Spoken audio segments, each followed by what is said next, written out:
It's James Will here from the Headwaters Science Center today for the 3:30 show. Just a quick reminder at the start, as always, we are open all week, Mondays through Saturdays. We're open from 9:30 to 5, and then Sundays we're open 1 to 5.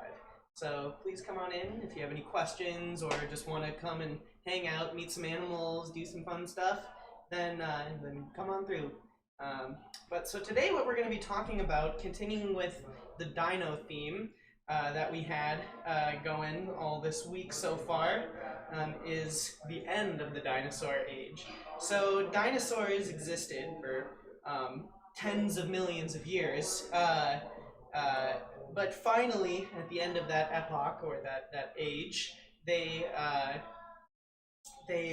all were wiped out very rapidly. And the reason for it was a massive meteor strike, which set off a cascade or a number of effects that all kind of fell like dominoes after that. And so Chicxulub, and you can see my kind of potato meteor back here. That's the name of the place where it struck. It's on the Yucatan Peninsula. If you want to look that up, it's on the east end of Mexico. And it happened approximately 66 million years ago.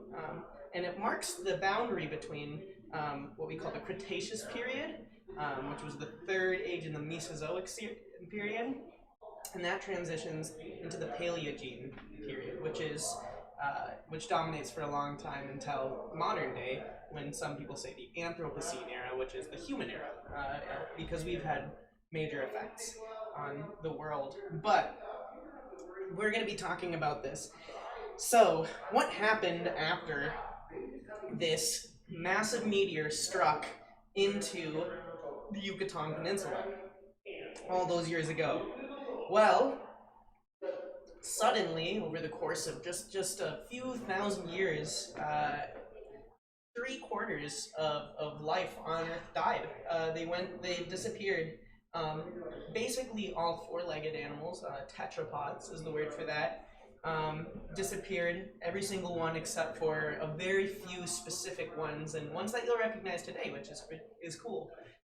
They're ectothermic animals, or cold-blooded, if you've heard of that, meaning that they take warmth from their environment to keep their body running, basically. And those animals were sea turtles and crocodiles. So yeah, it's kind of an interesting fact. If you want to take a fun fact home with you, crocodiles and sea turtles go all the way back to the dinosaurs.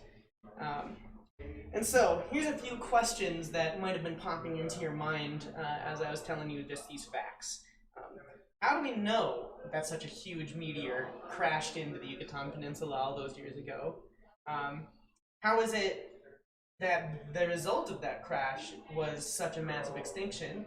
How did that happen? And finally, why does it matter for us to know these things? And that's what we'll be addressing. So first, we'll talk about how do we know. So there's a specific thing, and it's called, and don't worry if you don't feel like remembering this, you don't have to, but it's called the Cretaceous Paleogene boundary. It's essentially the well, maybe I'll just show you a picture to show you this.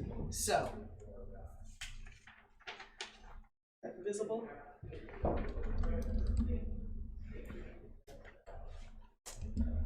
Good? Yep. Okay.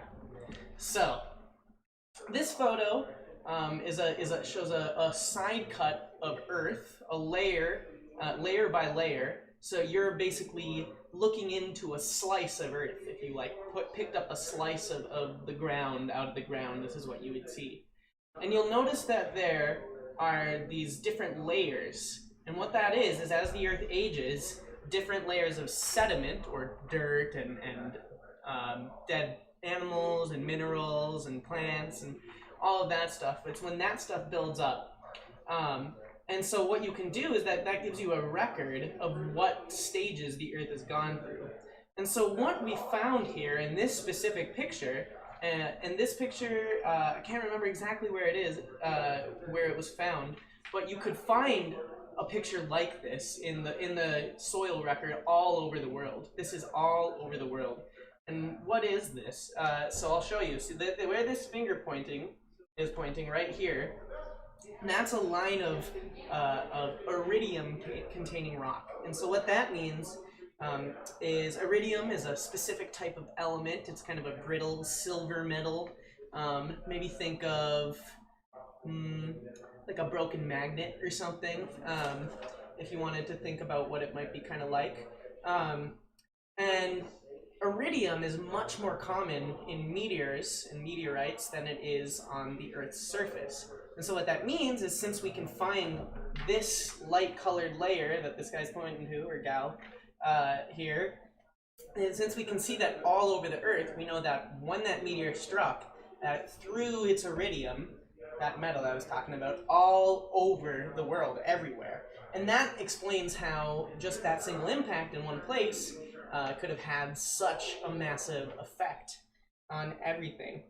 And the reason that we know that this is what extincted the dinosaurs is that at the same place, at the same time, in that geological record, basically buried to the same depth, we find tons of fossils from the end of the Cretaceous period, so tons of dead dinosaurs that all correspond to once that meteor hit. And there used to be a little bit of debate about what else could have ended the dinosaurs, because could it have been volcanoes? That was the most common one, and there were a few others, but at this point, most scientists just completely believe that it was the meteor. Okay, so next, we're going to be talking about what actually happened. So, we have a little demonstration here to kind of show that. Before I drop an impact, I'll show you. Let's see, is this picture in frame? So here is an artist's rendering of what the impact of that massive explosion would have looked like. So much bigger than even something like a nuclear bomb or something. It's a crazy amount of energy. But the only thing that's interesting to notice here is, look here at this inner ring of where the meteors strike, and then the outer ring. And then you can see on this little simulated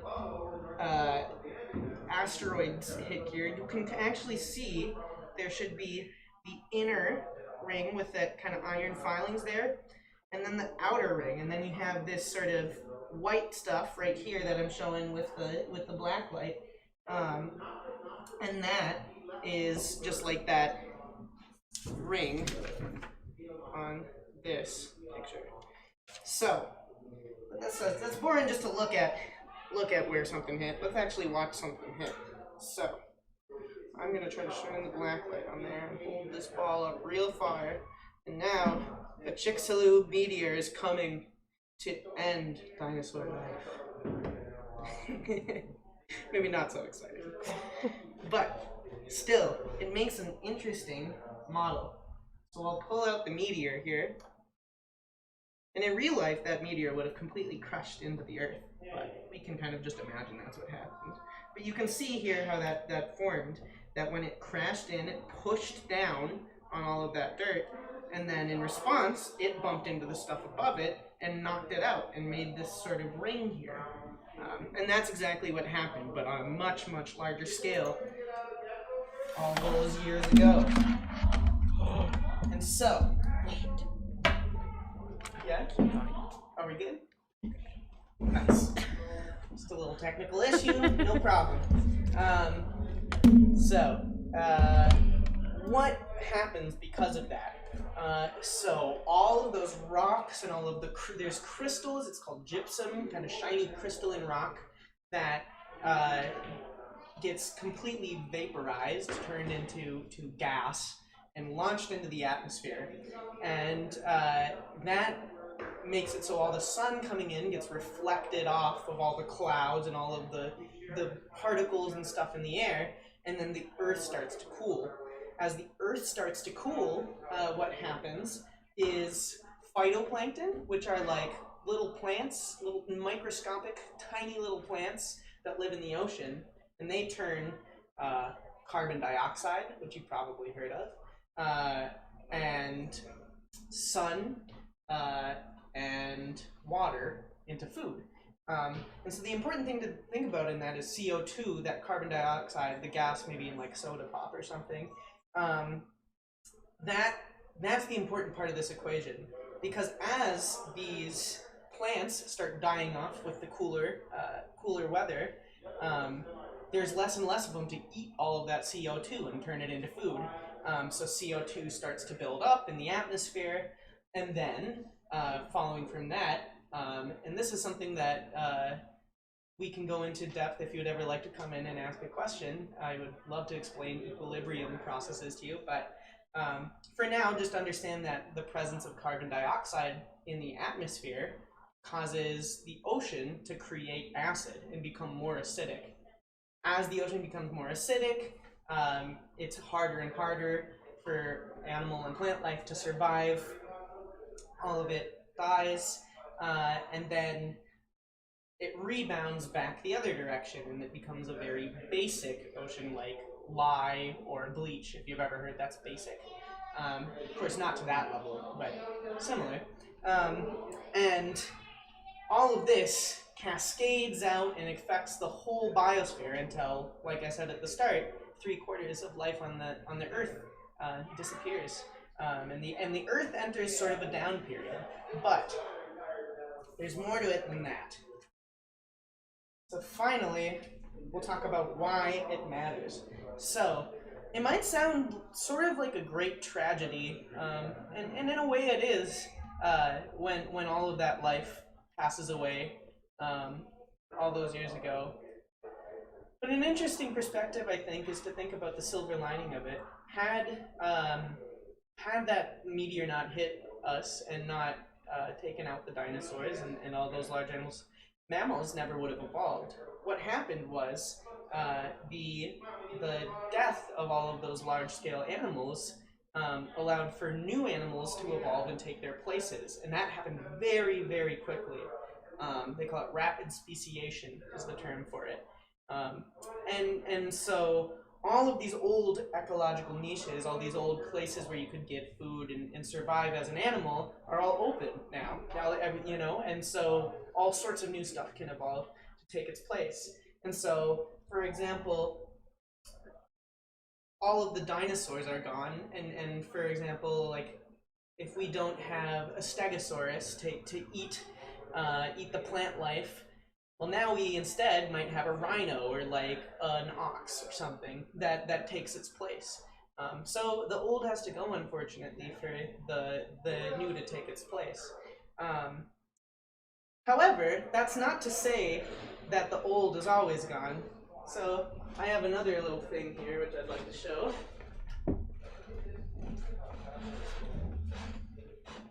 So we have here this beautiful horned owl here. Can you see it? And this is the legacy of the dinosaurs. So those dinosaurs aren't all gone. They actually, some of them evolved and turned into their far-flung offspring, like owls. And so in a way, the dinosaurs are still with us, or at least their heirs are. So finally, to bring this back to less of a biology focus and more to a larger scale focus, why does this all matter? Well, the Earth is going through another extinction event, and that might sound scary, but it's not all going to happen at once. Unfortunately, climate change, as it adds CO2 into the atmosphere, is causing the ocean to acidify, much in the same way that happened all those years ago after that meteor strike. And the outcome of that could be large-scale biosphere loss, and that would be a major tragedy. And I even have a photo here to show, just to try to point home. Here's a photo of some Antarctic ice from 2019. And unfortunately, that ice is cracking, and that's the first time that's been recorded in this specific region. And so it shows that times are starting to get tough for old Mother Earth, and things are going to get a little strange here. But if the past shows us anything, is that there's always hope for life, and there's always hope for us to bring us all together and fix these big problems like climate change, or anything else that comes to mind. So I hope that that's a little bit of hope on that note at the end of maybe this sort of macabre or morbid topic. But I had a lot of fun presenting it. And yet again, thanks for all watching. We're open 9:30 to 5 Monday through Saturday and 1 to 5 on Sundays. And we'd love to see you. Come on down.